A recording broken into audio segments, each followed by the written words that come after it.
by this new episode of Company in the Picture. My name is Debbie Storm. Today we are looking at the world's biggest producer of alcoholic beverage in the world, DIAGEO. DIAGEO was created in 1997 but was established from all other alcoholic beverage companies who existed already in 1789. At last 31st July, New Year results of DIAGEO were published. We're wondering what are the biggest problems and challenges this company has to deal with and how other actors see the point of view of DIAGEO.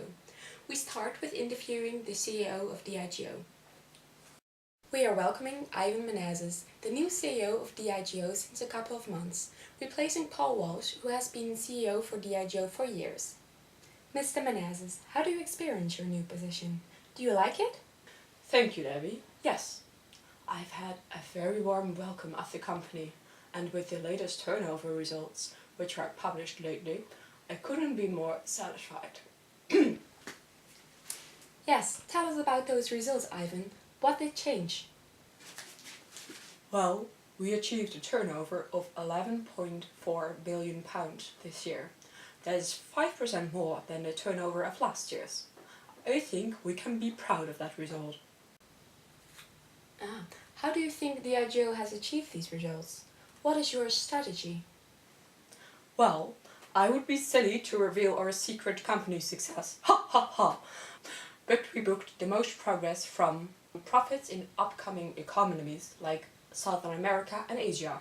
Are these also the countries you are focusing on for the next years? Yes, definitely. Next to these countries, we also perform really good at Northern American market, but Europe, especially Southern Europe, is a more difficult area. How come? Simple. This part of the world has until so far suffered the most from the economic crisis. And how do you think that the progress in upcoming developing countries made such an increase? Are people actually going to drink more? That is a good question. No, they are not really drinking more. We as a company should always support responsible drinking, and drinking much more is not a part of that. Rather, we see that people are going to drink better. Instead of cheap or even homemade alcohol-containing drinks, they more often choose for label A brands. I heard you mention responsible drinking. That is an interesting topic. We're going to switch channels to one of your acquaintances and colleagues, Nick High, who comes from DIAGEO but also sits in the board of executives of WSTA, the Wine and Spirit Trade Association. Let's have a look in what he has to say. Welcome, Nick. We were just talking about responsible drinking. I lately saw you campaigning for an advertisement that quoted, "Why should responsible drinkers pay more?" Can you tell me what this campaign was about? Yes, Debbie, of course. In March 2012, Prime Minister David Cameron pitched for increasing the taxes on alcoholic beverages. These taxes were to reduce the amount of accidents, especially with adolescents who are binge drinking, and because of that end up in the hospital more often. We think this amount of people who drink irresponsible is a minority, and such a measure will really dramatically increase the prices of many of our beverages, and we feel this is unfair to the people who are drinking responsible. Because of that, we from WSTA have started a campaign launched last year that lobbies against this measurement. We made a website that has all kinds of information about, for example, how many extra costs this measurement will fetch, and distributed posters all over the country. And what are your arguments exactly why this measurement shouldn't be applied? First of all, setting higher prices would introduce the irresponsible behavior of some students or adolescents. There is no research done that proven increasing the prices of drinks will weaken this behavior. Second, this measurement only will hurt families with already low budgets, which we think isn't a positive result. And last, there are better solutions. It is about changing young people's social behavior And to change this, the existing laws can be better toughened and the education about drinking should be better. There are already set up some communication alcohol partnerships who are set up locally and give advice and help to teenagers on this topic. Thank you for your comments, Nick. With talking about the impacts of this binge drinking, we're going to talk to someone who has been dealing with this consequence a lot. We switched to London Central Hospital, talking to Mrs. Karen Leaves, nurse and permanent employee of the ER emergency room in London Central Hospital. Tell us, Karen, how many victims of irresponsible drinking do you see each week? Well, all over the country, hospitals get around 1 million of people who get admitted to the hospital because of an alcohol incident. In this hospital, I think the amount is around 15 people each week. So, 15, that seems a lot. What kind of injuries have these patients exactly? Often they are having alcohol poisoning. They have to vomit a lot and because of that they suffer from dehydration. Sometimes the poisoning has gotten so bad the patient has slipped into a coma. Thank you for this information, Karen. Personally, what do you think should happen to decrease these incidents? I think that is a tough question. I think on the one side, advertising with alcohol should be more strict or even be forbidden totally, and give more rules to big companies that produce alcohol. On the other side, there has to be more education, which hopefully will change the drinking culture among adolescents. Let's go back to the studio and have a chat with Mr. Menezes about what he has to say. Mr. Menezes, what do you think about all those accidents and what is DIAGEO doing about this? Are they doing something about this? Oh, Debbie, yes, of course we are doing something about that.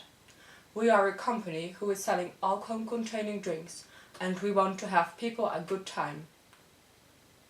Celebrating something with our drinks, be happy, but of course we are aware that alcohol can be very dangerous.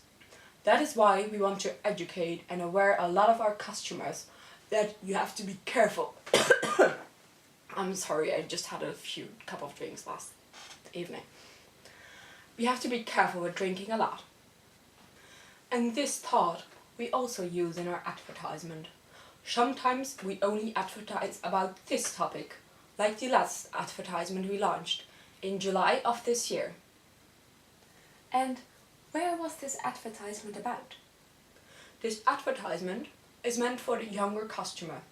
In the past, we have made videos and ads that pointed out the danger of drinking too much. We didn't always feel this had enough effect. With teenagers and adolescents, peer pressure is always very influencing. So we made this ad that shows how ridiculous people can have who have been drinking too much and how this can look like. Okay, let's have a quick look at this video.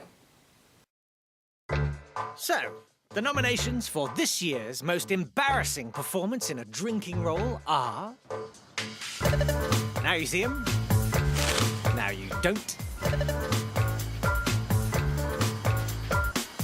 Beats dancing around your handbag.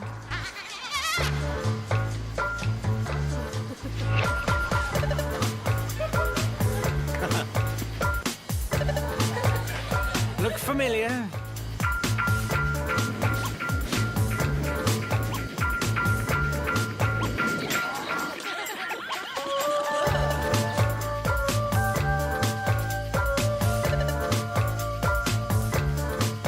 You thought no one saw this, didn't you?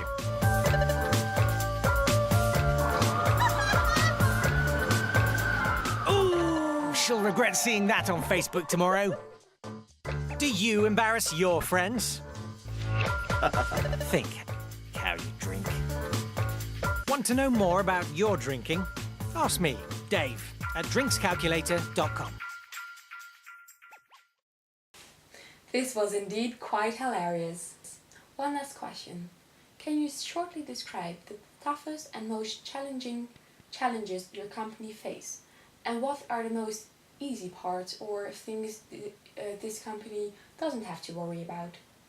Yes, of course, Debbie.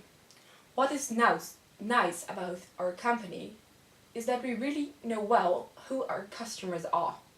That is everyone above the age drinking line who is capable to manage their beverages to a responsible level.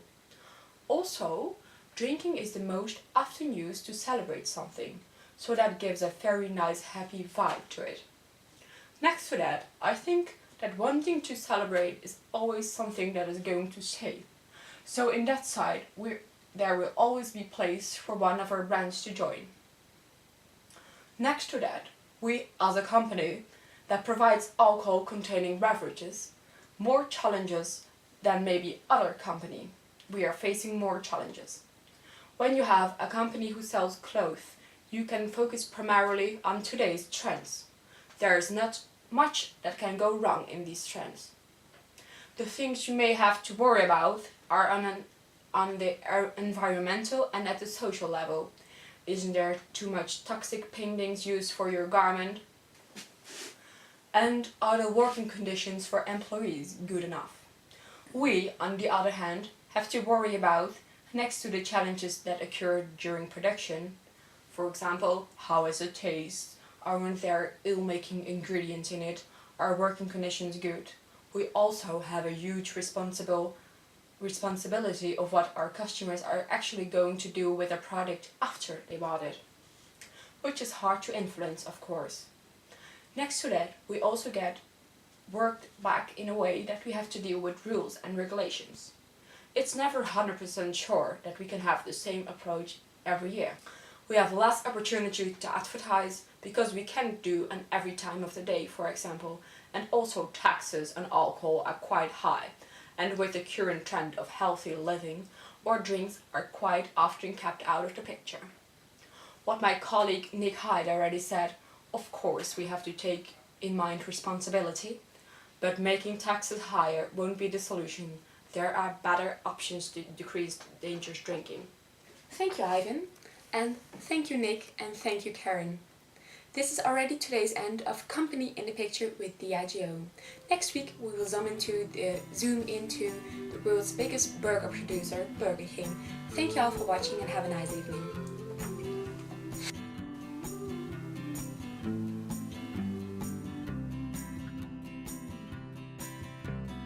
Gold teeth and a curse for this town. We're all in my mouth.